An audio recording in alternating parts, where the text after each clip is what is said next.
Hey everyone, welcome back to the podcast. I'm Regina. And I'm Shar, And this is Irresistible, a podcast brought to you by Drexel University's music industry program.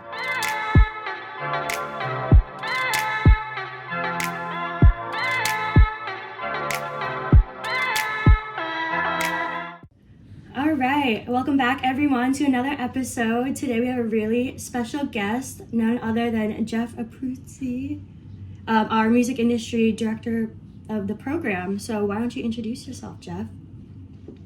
Hello, everyone out there. My name is Jeff Apruzzese. What's my title anymore? No, I'm assistant professor and program director of the music industry program at Drexel. And yeah, if we count the lost year that we've had with COVID, I guess this would be my third year at Drexel. And I'm excited to be here, not only to be on the podcast, but especially with the both of you, because you were in one of the first year that I was teaching at Drexel. You both were in my live music industry class. And so I feel like especially the current cohort of juniors really hold a special place in my heart. We all grew up together.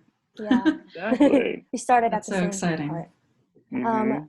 So we wanted to dive a little deeper into your career, go back until a young college man, and see. That's a dark place. Well, obviously your career did start because you were also in the music industry program at Berkeley. So why don't you talk about how that was for you and then how your career grew from there?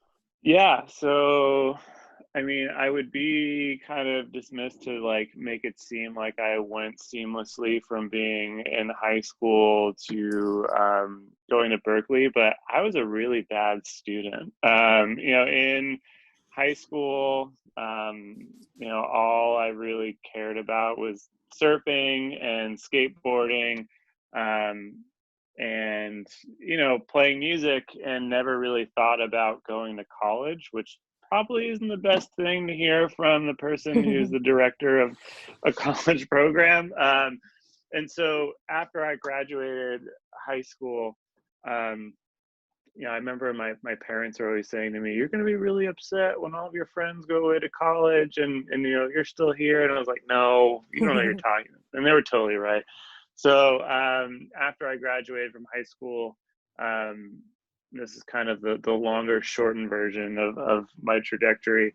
I went to community college for a year. I played in a jazz band. I played upright bass because I really thought that jazz was the way forward. I, I got accepted into Berkeley, and probably not unlike a lot of students in their undergrad, I was really kind of overwhelmed and confused with what I wanted to study. And so originally, I was studying performance, and then I was like, no, I want to be an engineer. And then I didn't get into the engineering program. And then I was like, I want to be a music therapist. And I was like, oh no, I don't want to do clinicals in a hospital. That freaks me out. And then I was like, well, I don't really need a piece of paper to tell me that I can play my instrument. And so I eventually changed my major to study music business at Berkeley. And kind of fast forward to the end of my time there, I took out a lot of loans to go to college, and I was in a lot of debt. And right when I was graduating, I remember my parents vividly telling me, you have 6 months to get a job. Otherwise, and once those 6 months pass, like you need to start making payments on your loans. And I was like, oh my God, like I haven't been looking for a job. Like I've just been playing music and enjoying my time. And, I had done some internships with some independent labels and with an organization in Boston, the Boston Music Awards and things like that. And so, I was doing other things, but I was, the entire time, I think not dissimilar from a lot of students and programs, was like really just playing in a lot of bands. And, I was in so many bands that like would play one show, then we would break up, and then we'd be in another band and then play another show. blah blah blah. And literally like right as I was getting ready to graduate, the band Passion Pit was starting. And it was, 4 guys, 3 people at Berkeley and then 2 people at Emerson, and they'd played 1 or 2 shows before. And right as we were graduating, the former bass player was going away to do like a Habitat for Humanity type of studies. And one of the guys, Ian, who's one of my best friends still, he was the best man at my wedding, was like, hey, would you want to fill in, play some shows with us over the summer? We'll pay you like $50 a show. And I was like, hell yeah, $50. Like, that sounds awesome. And the second show I wound up playing with them wound up being a showcase for a record label called French Kiss out of New York, which is now part of the Orchard Group. And a lot of what I'm sure I said this in our classes that I had with you both as well, is like, and I'm sure you've all heard this, like the industry is so small and like the network is just, it's the 6 degrees of Kevin Bacon. Like everyone knows someone to some extent. And when I was playing in the band for this record label showcase, I had actually interned for one of the guys at a different label. I'd interned for Paul Hanley when he was handling all the press for a smaller label called Kamado, who released they released one of my favorite Swedish bands called Dunian. They also released some music from a Texas heavy rock band called The Sword. So I would definitely check those bands out. But anyway, it was just one of those right place at the right time type of things. And I think everyone always will, as we've all known and discussed, right, there's no silver bullet for kind of achieving any sort of success. But, a lot of times I think being in the right place at the right time is kind of hard work in disguise, right? Someone gave me that advice early on, is that like, everyone wants to say, well, luck got you there, right? But I think a lot of times the luck that got you there was also the hard work that you kind of put into it. And so when I look back and see kind of like, as all the bands that I played with and the different opportunities that I was always trying to pursue, all that kind of coalesced into this, right? And so we played the showcase, and, more or less they were like, we don't know who this other guy who's supposed to be playing bass is, but like, you should be in the band. So the other thing was then convincing my parents, right? My parents are still like, hey, you need to pay off these loans. That's great. Like, you sign, your band signing a record label for a few $1,000. Like, that's not really going to do much for you. And that kind of all happened because that summer when I graduated college wound up being like the craziest summer of my life, looking back on it, because a month later we had wound up booking a residency. We had someone managing us. We didn't have a booking agent or a lawyer or anything like that. And so the label actually booked us a string of shows during the month of August at Pianos in New York City, which is like a small 120 cap dive bar. I grew up in New Jersey, and so my parents would come to see us every Wednesday there. And it was like the first time the band played in New York, that first show. It was like, decently packed, like 50, 60 people. And like, we probably knew most of them. And, my parents were like, oh, this is cute. Like, that's great. Yeah, we've been to your shows. But it was like really those subsequent performances where like all these shows were selling out. And we realized that a lot of the people who were coming were now like people from other record labels and, booking agents and all these people in the industry. And so, my parents were really supportive in that and been like, okay, if you're going to do it, like, this probably seems like the surest thing of them all. And so like, we'll figure it out. And so, I wound up playing in the band for 8 years or so. And, in that time we had what was it, two or three? I don't even remember anymore. Two or three full-length records. Our records were charting on Billboard, which was awesome. Got to play SNL and all the late night shows, every music festival imaginable. I didn't even have a passport when I started playing in the band. Like, I had never left the country. I think the only really big trip I took as a child was going to Florida to go to Disney. Like, I had never really left. And so going from a point of like not having a passport to then, having to like get a second passport because I got additional pages in my passport, and then like they got filled, and like I really traveled a lot and was really strong flex. Was really happy about that. And then the kind of my the thing for me that was really special, I vividly remember when we first met with our booking agent Ryan Craven, who now he books Lord and War on Drugs, and Purity Ring and a few other bands. He was at Paradigm and just started his own agency, TBA.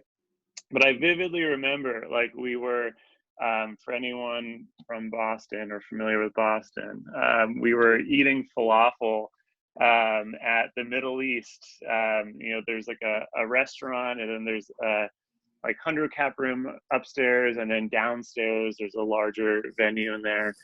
And he's like, what do you guys like, what do you want to do, like, when you think about like where you want the band to be, like what are some things that you want to do? And I was like, I'd like just met the guy, and we're like talking about like jazz records, and here's me with like the hubris of being the only one in the band who's like taking music business classes, where I'm like, what percentage are you going to take? Like, trying to sound smart.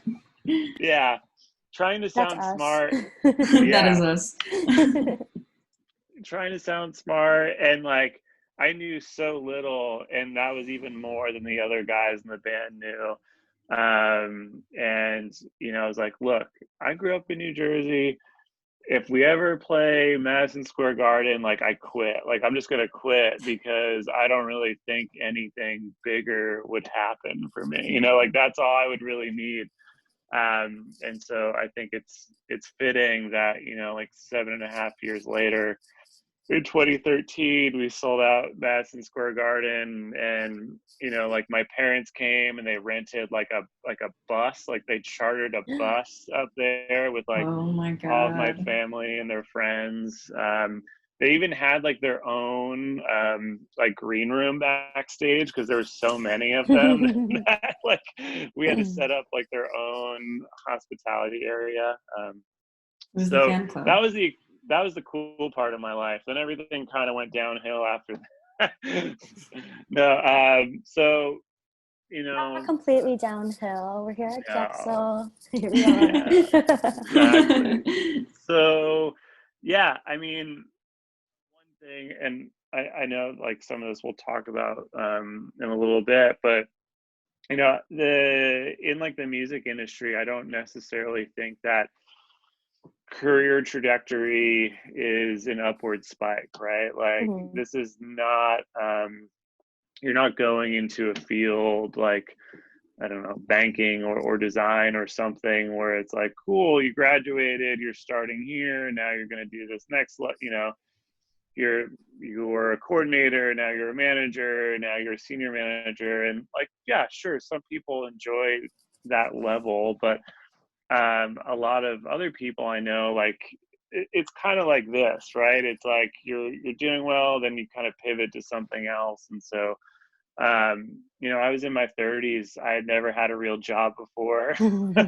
I was like, okay, I want to do something else. Like, I've been gone all the time, where, my girlfriend, now wife, like, I want to like some stability.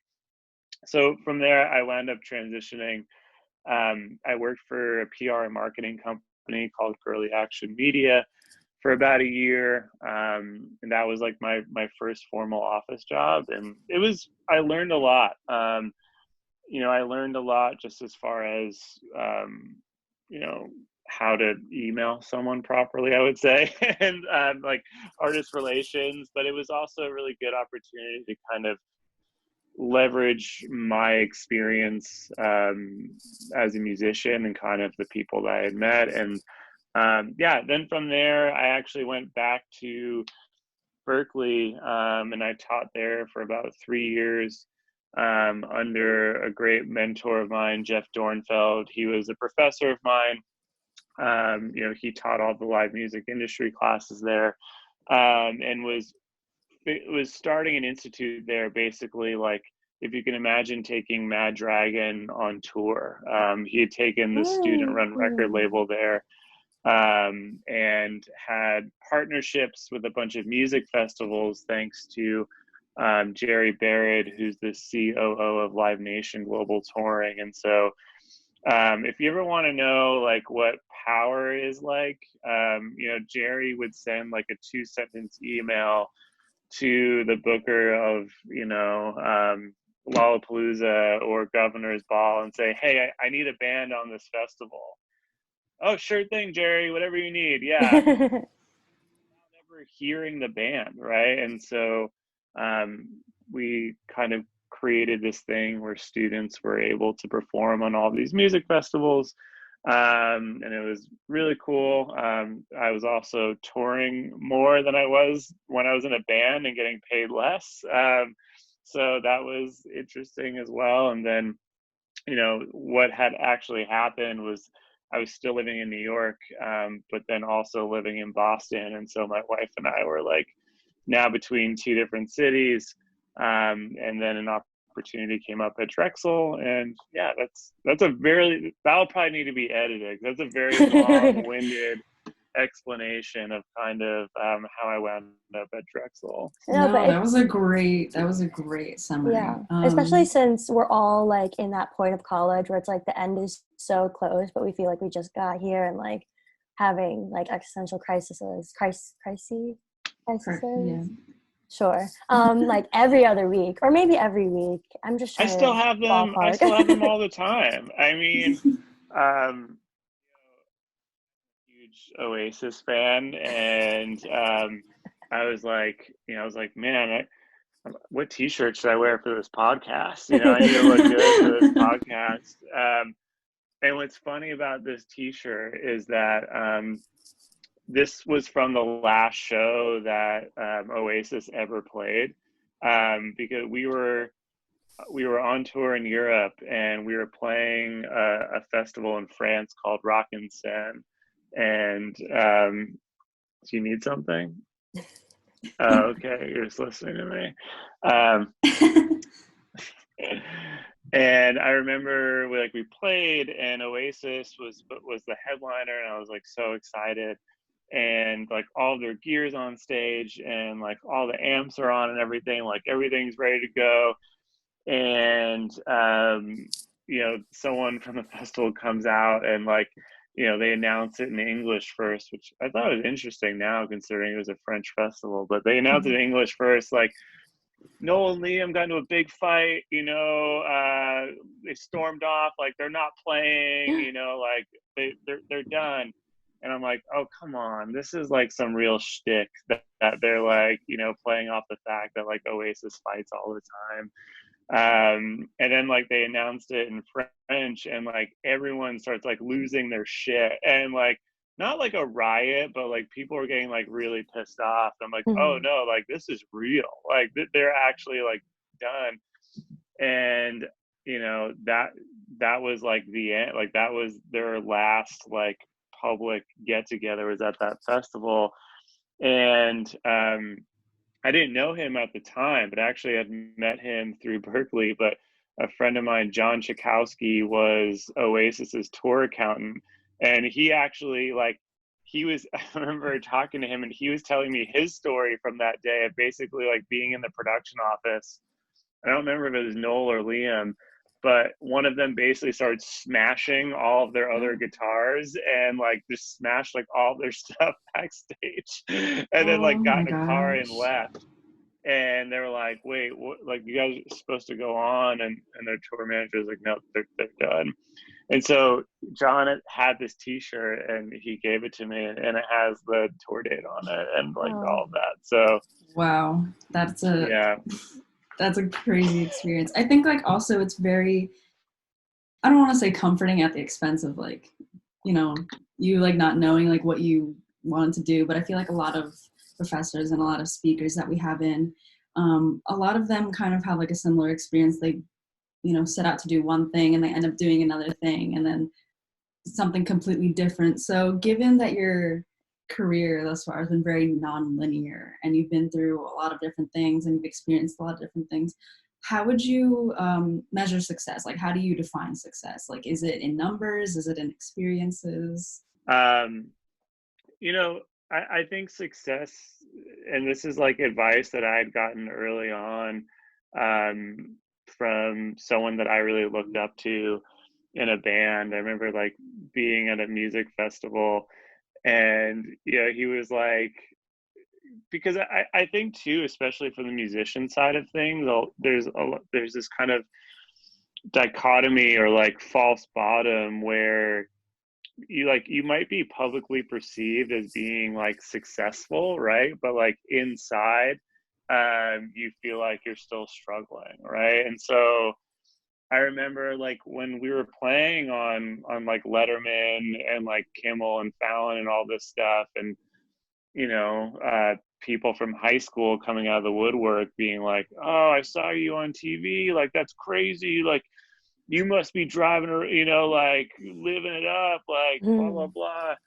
And I'm like, I'm still living in like a glorified closet right now, paying like $250 a month in rent because I'm continually terrified that like it's all going to be over, right? And so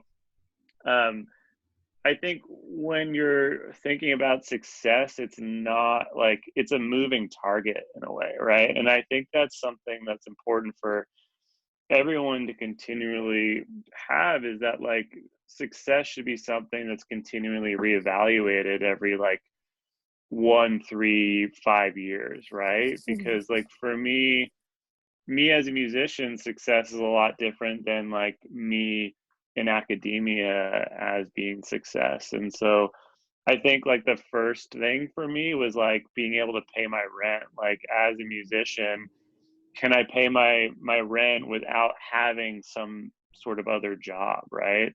Can I just make a living from playing music?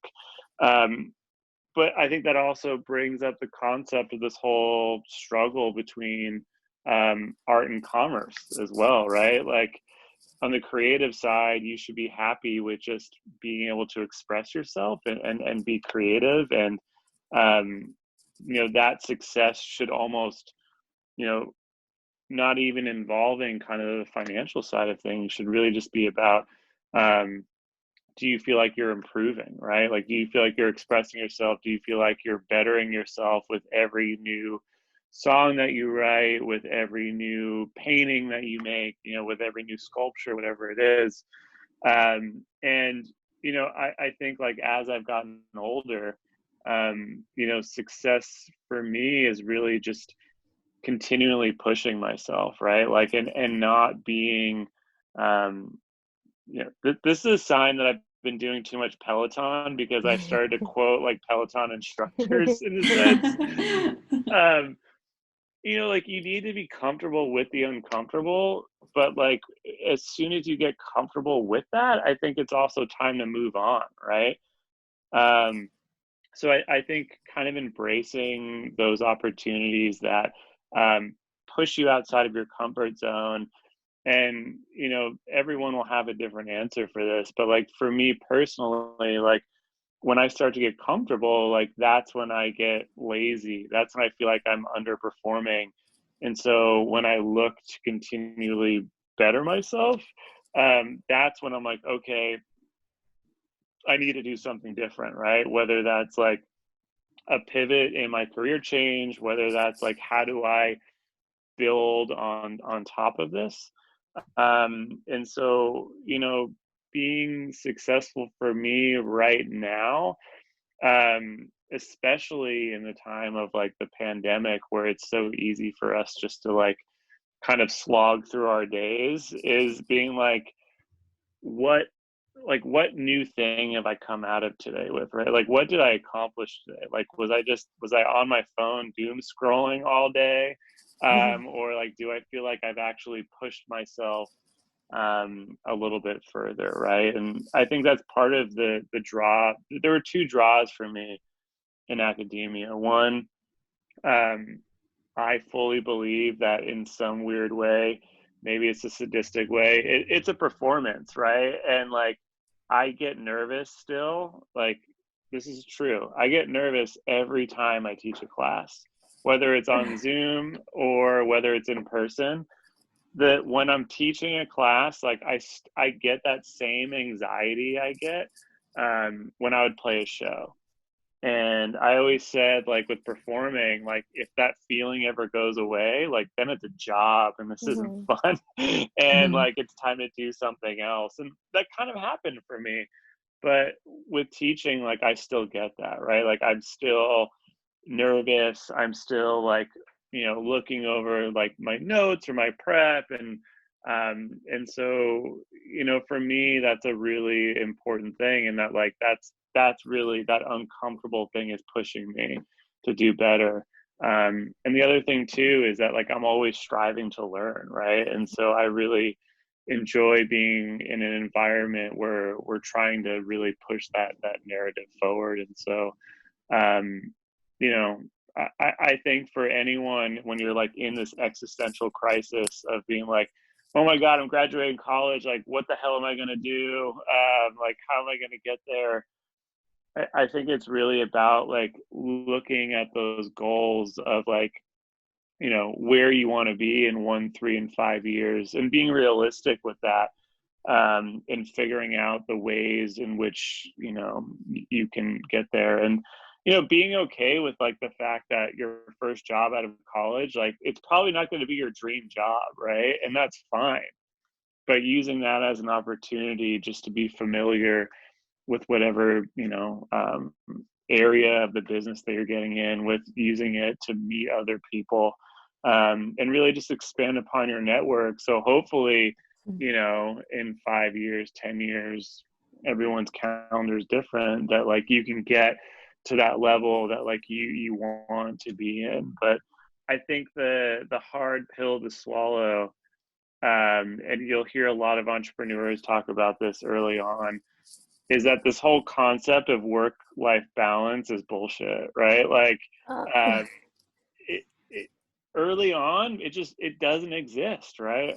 If you really want something, especially in a competitive industry, like, you're going to have to put in, the extra hours, right? Like, it's not just about what's happening in the office. It's like everything that's also happening outside of it. And so I think to enjoy success, like, find what it is that you enjoy doing or where it is that you want to go, and bust your ass until you get there, right? And then after you've gotten to that place, like, then you might be able to, ease up on the gas pedal a little bit to try to level your life out. But for a lot of people, their work and life are kind of mixed in with one another. And I know I shouldn't be celebrating that, especially at a time when so many people are feeling burnout, but it just, like another Peloton reference for you, or just like racing. Now that I've told you that I used to be a spandex clad bicycle racer, it's that same mentality of always, that competitive mentality of always feeling like someone's behind you, right? And so it's like someone is always there, training as hard as you, putting in those hours. And so you just really need to be self-motivated to push through that. Yeah, for sure. Lots of advice. I'm gonna have to re-listen to this back, so whenever I need it. I forgot what I said anymore, so you're gonna have to listen back. You'll rewatch it too. Yeah. So obviously, I think we could all agree, no matter how we define success between me, you, Regina, whoever, we could say that your career thus far has definitely been one of success. I mean, I know even my friends from home have always like listened to you and like, I was like, oh yeah, by the way, that's my professor in that song. Like, so, but obviously, like, even just like from the people of me and Regina's age compared to like people 5 years younger than us and 5 years older than us, trends are going to be so different. And like, even just like that amount of time is a lot for how trends work. So obviously how the industry has changed from when you were coming out of college for us now is like completely different in the age of social media, and like people are going viral overnight on TikTok and like becoming millionaires in a year, you know what I mean? So coming from someone who's been in the industry longer than we have, so what was your perspective on like the changes in the industry from your time graduating college to now? Yeah, I mean, it's really interesting because when I graduated college, one of the main movers was, this is like 2007, 2008. It was all about blogs, right? And so it was all about like someone who had a highly regarded opinion, um, basically saying that like this band was cool, right? And that like this band was like someone you should look out for. And so, Pitchfork for me was like, do you guys know what Pitchfork is anymore? I don't Yes. remember.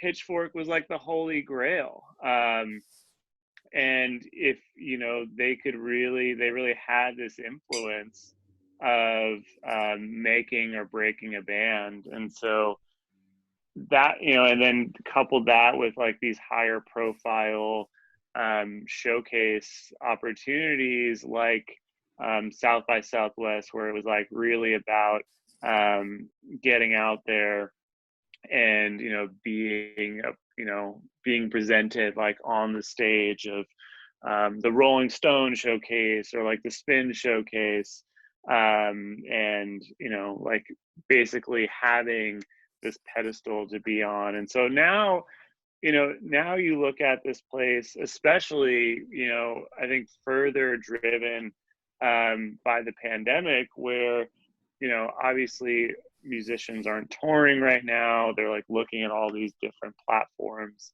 of live streams and whatnot. And it's really interesting, especially looking at platforms like TikTok, looking at these new like community building platforms like Clubhouse, where you have artist appeal really being driven by algorithms, right? And so it's and especially I'm not on TikTok because like I have enough problems with like my own social media demons that I already have, that like I'm already too addicted to social media. I know that.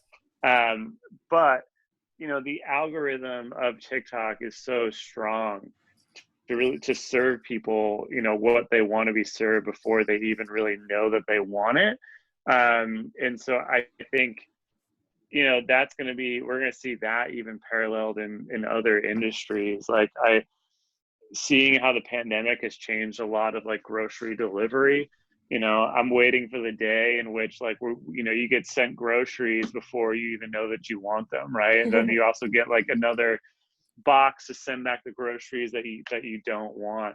But what I find really interesting about right now, especially in this shift in kind of how the industry is changing and kind of how the younger generation and are kind of driving this cultural change, is that there was a report out the other day that the major label global consumption on Spotify is starting to dip, right? And it was like a few years ago it was like upper 80%, like close to 90% global consumption, and in 2020 it had dipped down to like I think 75% of the consumption on Spotify was made up of major labels. And they were basically arguing that by 2030, like major labels could essentially lose, they could be under half of the global listenership, as these younger generations are looking to new platforms like TikTok, like, the new, the buzzword used to be Bitcoin and crypto, and now that's kind of transitioned into NFTs, which, now you have all these artists releasing music on, on NFTs, people trading, adults trading cards on, like, I don't understand the whole like sports card thing. That's like, you don't really own it. I think someone said, because someone talked about that in my communications class, and said like someone sold a video of LeBron James dunking for $208,000. I was like, excuse me, I could do that. Maybe on a little tykes, but I could do that. Yeah, and so, like, what was like Kings of Leon announced yesterday that they're doing their album on an NFT. And so, what I really am excited for, like, especially growing up being like sort of a punk rock kid, is I enjoy, some of the disruption that happens, right? Like, I enjoy seeing the opportunity that some people might be able to kind of grab onto and take advantage of outside of that major label system. And so it's really interesting to see how, how the discovery process is working for younger generations, right? Again, for me, it was like signing on to like Brooklyn Vegan or Pitchfork or like Stereo Gum, and it was like, that's where I was finding out about music. And now you're getting people who are looking, TikTok is serving up all of these recommendations, and kind of creating, to some extent, a pipeline for a lot of major labels to really like scoop up younger artists. You're having like, TikTok producers that are like out there to produce your next 15-second song to hopefully drive you out there. But what I think is also interesting is that, like, it's not always a guaranteed measure, right? So like, even when you look at, 2020 was the first year where TikTok shared all of its data, right, on like all of their artists. And so, like, you have your Drakes of the world, right, who are like already big artists, and they can take the platform of TikTok and like push themselves even further. And, at the same time, you also have like Megan Thee Stallion, who like was another superstar of TikTok, but it didn't translate into like a ton of album sales for her, right? Like, I think she sold, there was like 100,000 unit streams, whatever you want to call them, but like, she wasn't the big, she didn't sell there. One of her label mates even sold more records from her, right? So I look at this as being, when YouTube started, everyone was like, I just need to record a cover song and make it cool, and then like a major label is going to find me, right? I think a lot of people have kind of gone into TikTok, and I've heard a lot of people getting some success out of TikTok from that. I think it's just about where the longevity is, right? Like, is there, when you think about the whole foundation of major labels, traditionally betting on a few artists, knowing that only one or two is going to pan out, like, how does that translate into like what they're finding out of TikTok? And so, I think at the very least, what it does do is further remove some of those boundaries, level the playing field to some extent, that like everyone has the ability to create now. Everyone has the ability to distribute their own music. Everyone has the ability of putting their stuff out there. And so, it's just another way of, another thing that younger artists kind of need to have in their toolbox, I would say, of marketing essentials. Yeah, I totally agree. Like the longevity is so unpredictable of what's happening right now, but there's no doubt like in this moment, the power of Gen Z is like insane. I don't even know if I'm part of Gen Z, so I'm not going to say that I We're am. like We're, the I think in we between. we're called Zennials, I think it is. Zillennials, Zillennials, something like I that. I hate don't even that. know. I think we're the like older siblings of Gen Z. Yeah, I Like, agree. Are the you guys older. both on TikTok? Regina's famous. I make stuff Wait, you're only like for my TikTok friends. famous? I wouldn't say I'm TikTok famous. Char's hyping me up Out of too my much. friends, I would say like Regina's one of the most like famous TikTokers I know. It's Like how many listeners do you, or like Listeners? I don't know. How many views? How How many many like? views? Yeah. What's your interaction like with your community on TikTok? I get a good amount of views per video. That's not. I I don't need like want to hard. sound like I'm bragging. Like We need to Char quantify it. can say it for you if you She's don't feel like comfortable. in the thousands, like tens of yeah, thousands. I don't even couple. know. I get a couple thousand views per video, And I think depending. you've If it gone does viral well. a few times, like a couple hundreds of thousands as well sometimes. Yeah, like there's some that I have a couple videos where like on the view thing there's a K, like, you know, however many K. But so have you found like so I'm flipping the script now. Have you found I'm being interviewed now. Yeah, like a narrative that you were like experimenting with, and you're like, oh, this is what kind of takes off, or is this more organic? Like what's the, again, as someone who's not on TikTok, so I'm not going to go look up your videos, like what has been the like the, I don't know, I don't want to say subjects, I feel like that's, but like what are your videos, and like is there something that you feel like you can pinpoint as to like why they've gotten popular? Yeah, I mean, definitely, like, you're not wrong in like saying subjects, because there's different topics and different things that people are interested in. It's really easy to find community within TikTok. I was over at Char's house the other day. We have a weekly bachelor thing that we do, and I was talking with her roommate. We were talking about the beginning of TikTok and how things are a lot more simpler. Definitely even before COVID, and how most of the things on TikTok were just like dance videos and just like some people, filming like, oh, here's what I did in the day. And once COVID started and people started flocking to TikTok, there's a lot of corners and different spaces within TikTok that have different communities. There's people who like filmmaking, there's fashion, there's music, there's communities for all people of all different, races, sexualities, gender identities and stuff. And yeah, like personally, that's what I kind of talk about, just about like being queer and being a part of the LGBTQ plus community, because like growing up, that's not something that I had. And there's so many young people, so many young, like people in high school, middle school who are on TikTok. That's the main demographic. And so it's just a really amazing space for people to kind of find people who they can relate to and not feel so lost and lonely.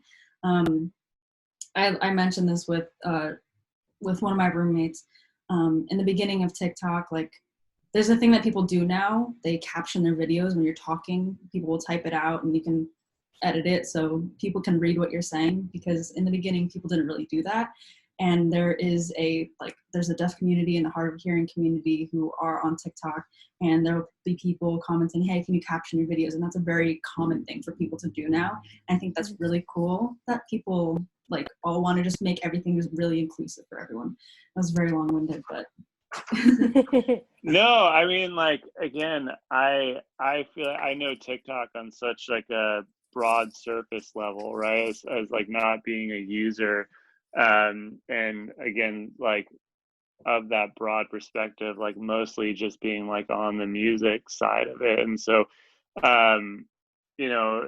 hearing, I mean, you even just said this, but it's like you have this platform that seems like it's promoting inclusivity, right? Like, which is amazing. And it sounds, you essentially have a giant culture of subsects of more or less counterculture. So it's like you have all of these different niche things, and areas in which people might not have been able to express themselves or feel comfortable expressing themselves, like, you know, especially in a place where it's like, if you come from a small town, like you might not know anyone like you, right? Like, and, you know, even making this cross-generational, like, I think that's what college used to be, right? It was like when, For sure. like, for me, it was like I didn't know anyone really like me in middle school or high school, or just didn't really, you know, it's like,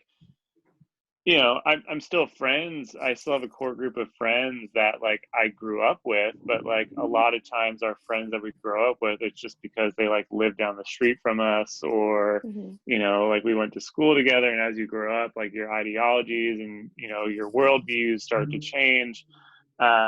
And you're not really similar, but then like you go to, you know, an environment like where, you know, you're studying something that you want to study with hopefully like-minded people. And this is wildly off topic what we're supposed to be talking about, but I just think it's really cool to see that there's a platform to kind of expedite that in a way for making people feel welcome, and making people feel like they can you know, have those conversations and find those people when they might live somewhere far away from any of that.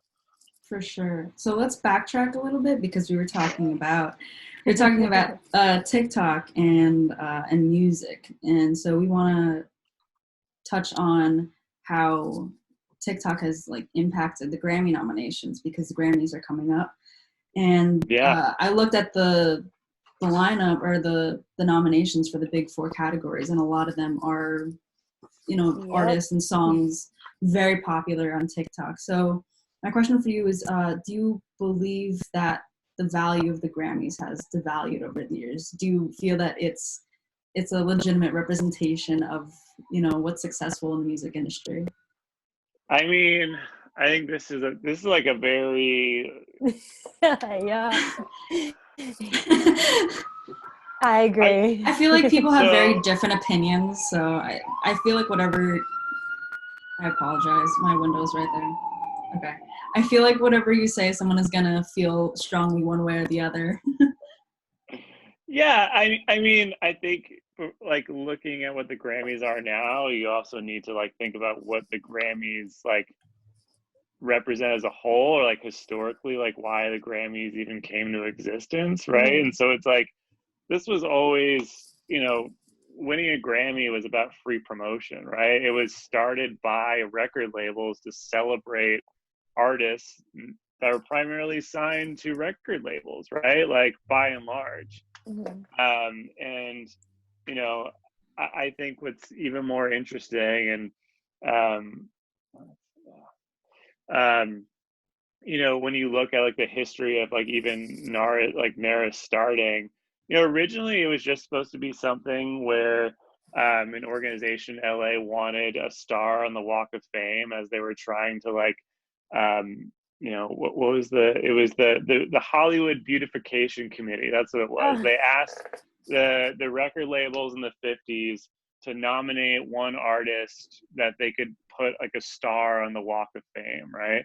And of course, you know, like Decca and Columbia and whoever else at that time, like they couldn't agree on one artist, right? Like no one could agree.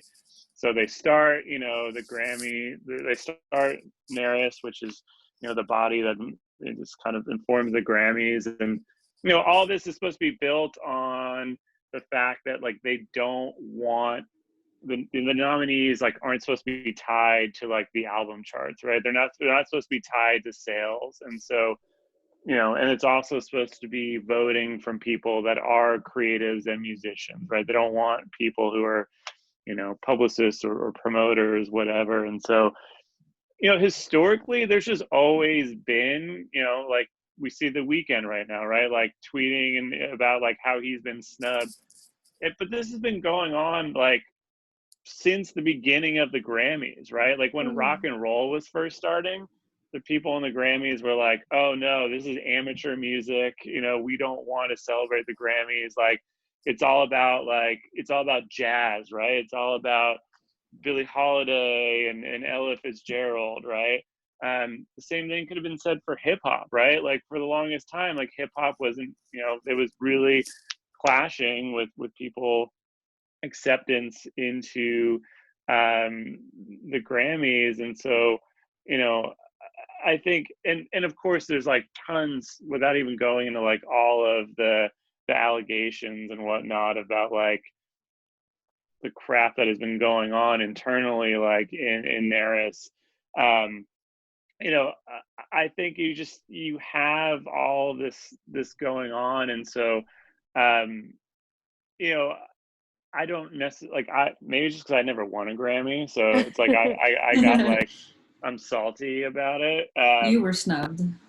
I know I was snubbed, but like without a doubt, TikTok is changing, as we were saying before, right? Like the cultural influence like of our society, right? This platform is driving trends. Record labels are signing people born out of it. And I personally, it's an award show to celebrate people, to hopefully drive sales. And so kind of what I was saying before, like as we're seeing this influence being pulled away from major labels, through like the DSPs, as we have more of these alternatives to access to music, I think that's going to start to pull away from some of this drive of what the Grammys are, right? If younger and younger generations are consuming their music elsewhere, they're not going to care about the Grammys, right? Like, and viewership has been going down historically over years, and it's been used as that platform to uplift and have albums sold. It's also used as this other, promotional outlet to like, oh, a big artist is going on tour, or has a new album coming out, we're gonna have them perform on the Grammys, right? So it's like this big commercial thing. And I like the upsets, right? It's like I like when the underdog wins. And so even like any of the artists that like I want to win probably aren't the ones that will win. But like, what's your guys' take on it? Like, you're on this younger generation, this blended generation, like you're saying. Like, do you guys watch the Grammys? I think it's also, you both kind of represent a niche in the grand scheme of things, because you're music industry students. You're not kind of part of the general public, but like, what how do you guys view it? Yeah, I feel like it's kind of like when you grow up and you think that like Santa's real. Like you grow up and thinking Santa is real. Stop it. I'm sorry. Santa is real. Yeah, I'm so sorry. Don't let her watch this until she's older. But I feel like growing up, like the thought of the Grammys is like this big thing, and everyone's like, oh, the Grammys is like, that's like the highest award you can get. And for some people, maybe it is. But I think personally, I think it's becoming less and less relevant, and just like kind of learning how the industry works and learning who's behind all of the behind the scenes that goes into award shows like this. It feels like a narcissistic pat on the back, like by the labels. It's like who's on the voting committee? Like, who are these people? Like, where are they coming from? Who do they know? Yeah. So I feel like, I think you're right in saying that, like, a lot of the younger generations, probably starting with ours, it's going to become less and less relevant, and people aren't really going to care, and they're going to say, well, this person has this many followers on TikTok or social media or whatever.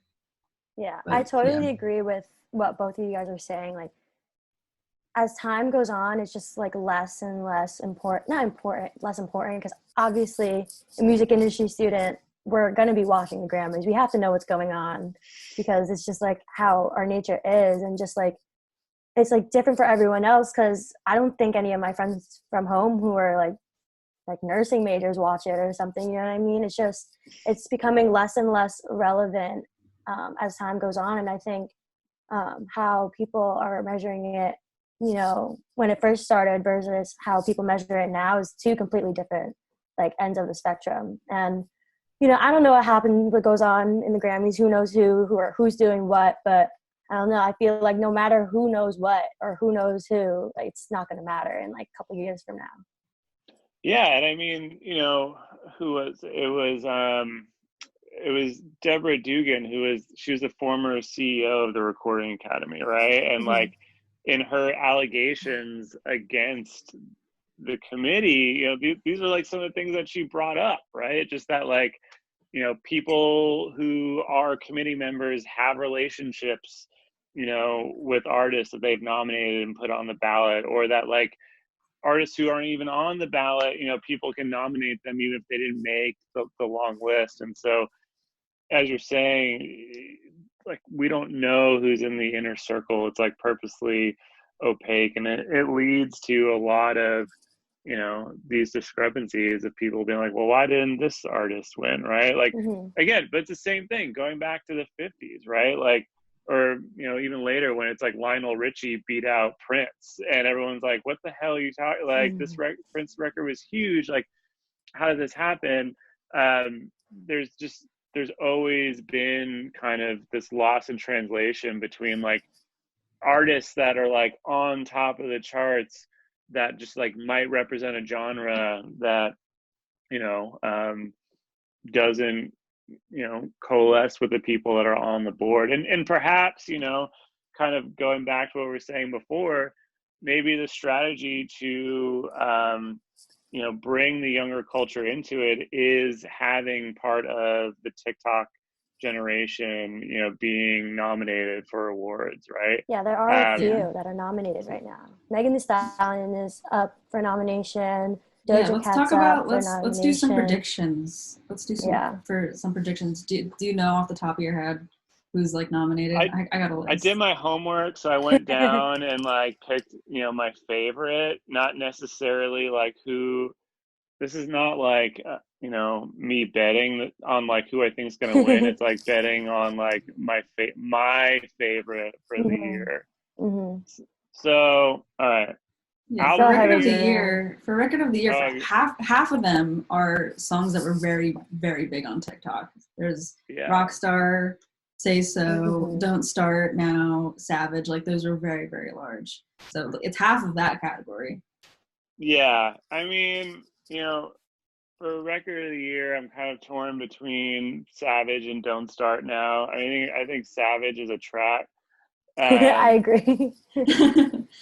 It's really good. I have not necessarily vested, but I know a lot of people on Dua Lipa's team, from like her MD to her promoter who promotes for Live Nation, who promotes her tours. And so I want that win for them, but like, personally, I dig Savage as a tune for sure. Yeah, that's a great one. All right, what's next? I think we got album of the year. Yeah, I think I have my prediction just because Taylor Swift Army is wild. We all know that. Oh, I'm so scared of Taylor Swift stans. Me as well. Like, terrified. Never get into a fight with them on Twitter. It'll not end well for you. Like, I'm a huge like One Direction stan. Maybe that dates me. I don't know. And a huge like Marvel stan. Two completely different worlds. But I would never step foot near a Taylor Swift fan. Like, I don't want to like know what would happen. Dude, Team Taylor is all about her re-recordings right now of all of her old albums, Yeah. Yeah. Which, like, good for her, because that whole situation was a whole situation for no reason. And, like, obviously there's a lot of things that weren't completely transparent, especially, like, if you're just a fan and you don't know anything about the music industry and how contracts work when you're 13 and then how contracts work when you're 18. I don't want to get into it, but like, there's a lot of things that weren't completely transparent. Future lawyer. Stop it. Yeah, so it was just like a whole thing. So like, I'm happy for her that she gets to re-record it just so that whole situation is. Yeah, I feel like everyone's gonna expect Taylor to win, because I think that's like the obvious choice. But I feel like something's gonna come out of left field with this one. I feel like it's gonna be like Coldplay or something, because that's usually what happens, Yeah. I hate to Coldplay. I love Coldplay. They're great. I get emotional to Coldplay. But, for like Drexel, I want Taylor to win because an alum, Jonathan Lowe, was a producer and engineer on the record. Oh, flex. Did not know that. So yeah, Jonathan Lowe. My indie heart, my like early 2000s blog heart really wants Haim to win, especially because Rostam from Vampire Weekend, was a part of that project, as well as Ariel Reicheld. I can never say his last name right, but yeah, that's I have a strong feeling Taylor's got some strong pull, and like I said, the bringing in the Drexel alum situation, I really like that win, but I was pretty hype on that Haim record. I wanted to hate it so bad, but I really liked it. All right, let's move on to Song of the Year. Yeah, sorry, I have no clue. No, it's okay. But this category, absolutely no clue. Lots of viral hits on here, so yeah, there's a lot that are on Song of the Year that are also nominated for Record of the Year. Yeah, I mean, I kind of get down with the box. I've been down with that song. My short list of that is Cardigan, Don't Start Now in the box. That's kind of where I'm at. I can't make a definitive pick, and again, some of that is like, what do I think is going to win versus like, what do I like? Yeah, no, hard I think to say, definitely is. Yeah, I love Billie, so obviously I want her to win. She's had obviously a lot of Grammy success in the past, so maybe she doesn't need it right now, but I want her to win. But will she win? I don't really know. I feel like I think she's not even in my top 3 for this category. No shade. I agree. Definitely last year, I think her wins were like, last year was her year for sure. But I think she had like 5 of them. Everyone was so mad, but it was well deserved in my opinion. Her and Phineas, like, I don't want to hear it. But yeah, this year definitely I think it's going to be one of the TikTok songs. They got to know. Our last category is Best New Artist, and there's some good ones on here.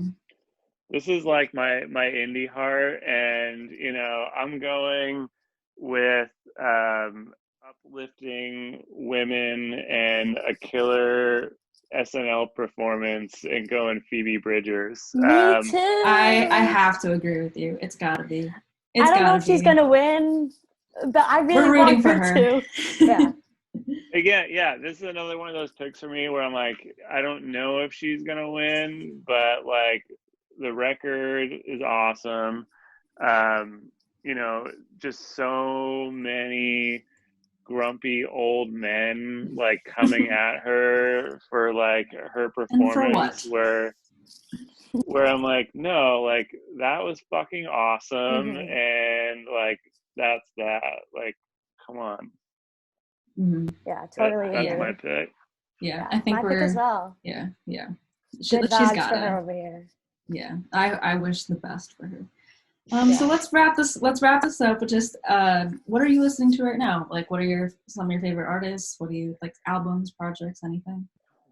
So, I mean, you gotta remember, right? Like, I have a 1-year-old now, and she's super into music. Like, she's like super into music and just like sits there and like bobs her head back and forth, and like, she's really into like old reggae, which is strange. I don't know, like, how so funny taste, like how we got an old there. Soul. Yeah, like, she's super into like dance hall and like rock steady and like English beat, and so nothing like groundbreaking, but like, we've been listening to a lot of Madness over here, a lot of The Specials, a lot of Desmond Baker, and then like, me personally, like I said, I was playing a lot of Phoebe Bridgers for her the other day, like trying to like get her into it. For me, my musical taste kind of like stopped developing, I feel like past my 20s, and so I go back to a lot of things that like I've listened to when I was younger, maybe from a place of nostalgia, maybe from just like decision fatigue all the time. Oh yeah. Of like what do I want to listen to? I mean, I'm someone who remembers when before Spotify had all of the suggestions of like when it was just a streaming platform of like going on and being like, what do I want to listen to? There's just too much stuff out here. Like I don't know what I actually want to listen to. Yeah, totally agree. So I appreciate, as far off as they can be, I do appreciate a lot of, the recommendations. All right. The daily mixes. Yeah. My most recent listen to artists have been, let's see, Bjork, Phoebe Bridgers, Spiritualized, The Field, because I sometimes just like really long, weird instrumental music, Wolfpack, Spoon, for any like hardcore kids, Lifetime, Brian Eno. Why was I listening to The Killers? I don't know, but I was listening to The Killers recently. Daughter's a Killers fan. What's that? I was gonna say maybe your daughter's a Killers fan. Yeah. Oh, I think I was watching the Song Exploder episode on Netflix of The Killers, which you guys have seen that, right? Song Exploder? Personally, I haven't. No. How are you? I'll like, do it right after. People. Okay, don't judge me. God. All right. It's pandemic. Life is everywhere.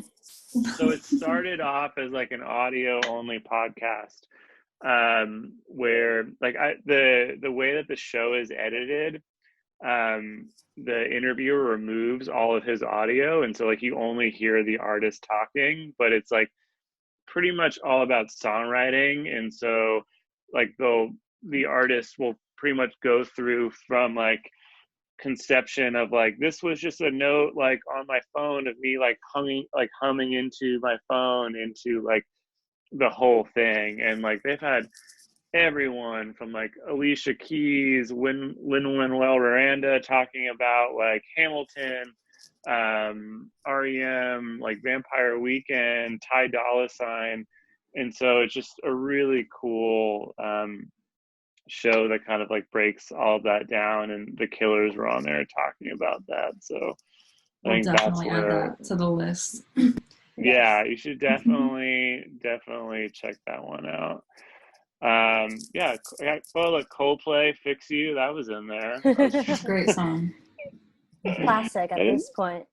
That is a good song. Like whenever anyone is like asking me, they're like, are you still like playing music? Like, what are you doing? And I'm like, my music creation right now is limited to whatever songs I can play on guitar and sing to my daughter. That's kind of like where we're at right now in this time zone.